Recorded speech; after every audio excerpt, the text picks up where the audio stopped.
Allez, tu sens ton corps qui s'enfonce un peu plus dans le sol. Après l'effort, le réconfort.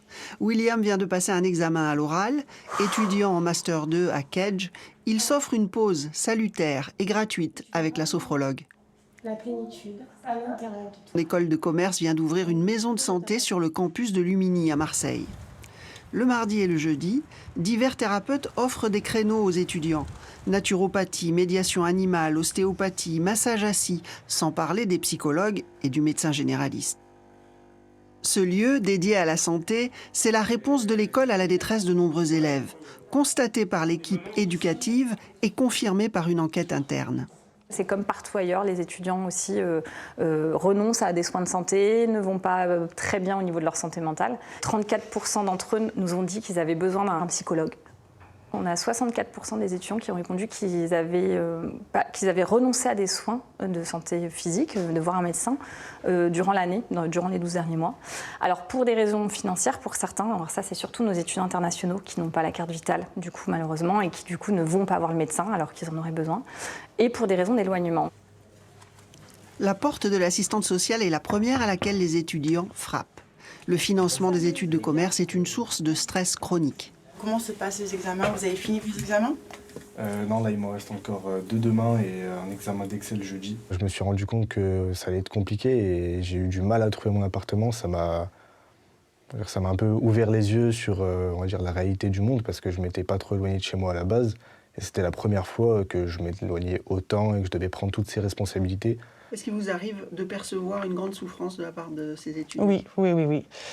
Eh bien oui, déjà beaucoup d'étudiants n'ont pas, on va dire, le réseau, n'ont pas des parents qui peuvent également les soutenir financièrement. Donc moralement oui, mais financièrement... En fait, étudier dans une école de commerce suppose de nombreux stages, de nombreux déplacements à l'international. La permanence médicale, une demi-journée par semaine, est très investie par les étudiants. Pour soigner les maladies chroniques, parfois douloureusement négligées, ou pour soulager les manifestations du stress. Et pourquoi tu manges que du pain? Tu vois, t'es plein d'air en fait. Non, ça va, mais je pense que le pain, c'est pas idéal en fait. Manger que ça, t'es d'accord, hein? La présence des psychologues a aussi été renforcée pour répondre à la demande croissante. Je dirais que c'est plutôt le stress des partiels qui me touche beaucoup. Je le ressens beaucoup au quotidien, par exemple dans mon corps. Le fait que j'ai du mal, par exemple, à canaliser ce stress tous les jours et je vois à quel point en fait ça bloque dans mes révisions. La pression financière et la nécessité impérieuse de réussir s'ajoutent aux difficultés que vivent la plupart des jeunes de 18 à 25 ans.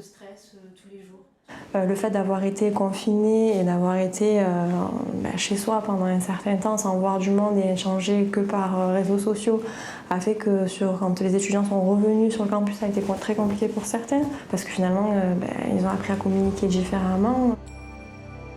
On veut toujours être au top, mais c'est un peu une utopie. Donc grâce à l'école, j'ai pu faire la sophrologie, yoga. On peut être bien accueilli et développer nos compétences et développer aussi notre fort intérieur, on va dire ça comme ça, pour être des bons managers plus tard. Dépistage, éducation à la santé, soutien psychologique, compensation du handicap.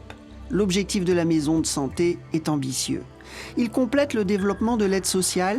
40% des élèves de Kedge ont du mal à subvenir à leurs besoins essentiels, loin des clichés répandus sur la jeunesse dorée des écoles de commerce.